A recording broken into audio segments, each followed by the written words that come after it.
Lamentations 4:6 through 8. And this is a description, an interesting description that we get about their physical appearance. For the punishment of the iniquity of the daughter of my people is greater than the punishment of the sin of Sodom, that was overthrown as in a moment, and no hand stayed on her. Her Nazarites were purer than snow. They were whiter than milk. Now, Nazarites were a separate class that were supposed to be consecrated or set apart and supposed to be pure and holy. When it says they are whiter than milk, it's referring to their spiritual self, not their physical self. So anyway, the Nazarites were supposed to be set aside and they were supposed to be pure, which is why scripture then is very specific. It says they were more ruddy in body than rubies, more ruddy in body than ruby. So now they shifted from them being purer than snow, whiter than milk spiritually, to red or ruddy in body. Their polishing was of sapphire. Their visage is blacker than coal, and they are not known in the streets. Their visage or their appearance is blacker than coal. Now understand the switch. Were is past tense. This is where me being a writer comes into play, why I look at words so carefully. Her Nazarites were purer. That's past tense. Were purer than snow. They were whiter than milk. They were more ruddy in body than rubies. Their polishing was past tense of sapphire. And then it switches tense. Their visage is blacker than coal. That's present tense. They are not known in the streets. That's present tense. Their skin cleaveth to their bone. Present tense. So it switches from past tense to present tense. So their body has gone from a shift in color from more ruddy than rubies to blacker than coal. Now here, this picture is of unpolished natural rubies. So now, if they're more ruddy in body than rubies, they don't look like this. This is not Esau, because ruddy and red are both Admoni. So Esau was very likely a redder shade of this.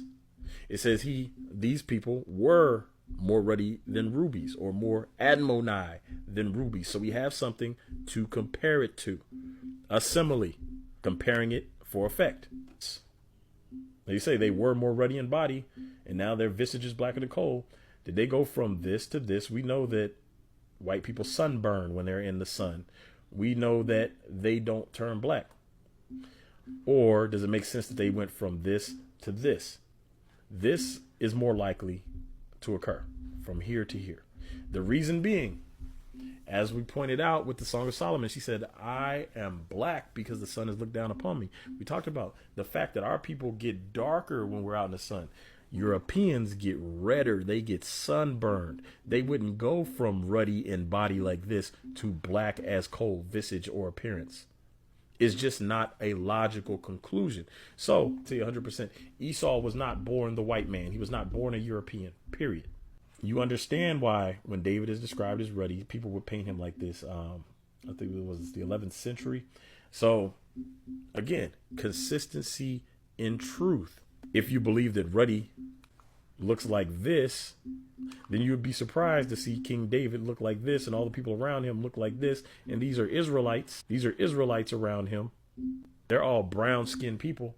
They are not white people. You see, they have what? Bushy hair, bushy hair, bushy hair. So let's talk about the red heifer.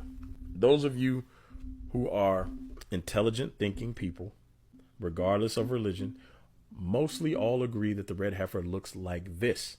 And again, we talked about the words red and ruddy mean the same exact thing. So if red and ruddy are the same exact word, Admoni, this is what the red heifer looks like, which means this is what Esau looked like. The words are there. He came out red, hairy all over. I'm not saying he looked like a cow, but you get what I'm saying. Esau was red and hairy. We do not think this cow is a white blushing cow.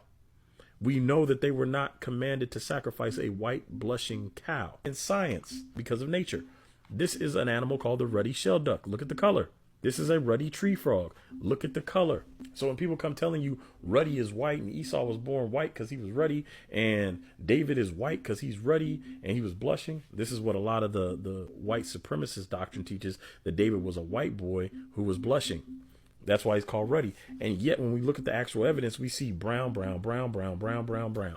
over and over and over again. We have the comparison to rubies, which are brownish before they're polished in their natural state. So they are browner than rubies, more ruddy, brownish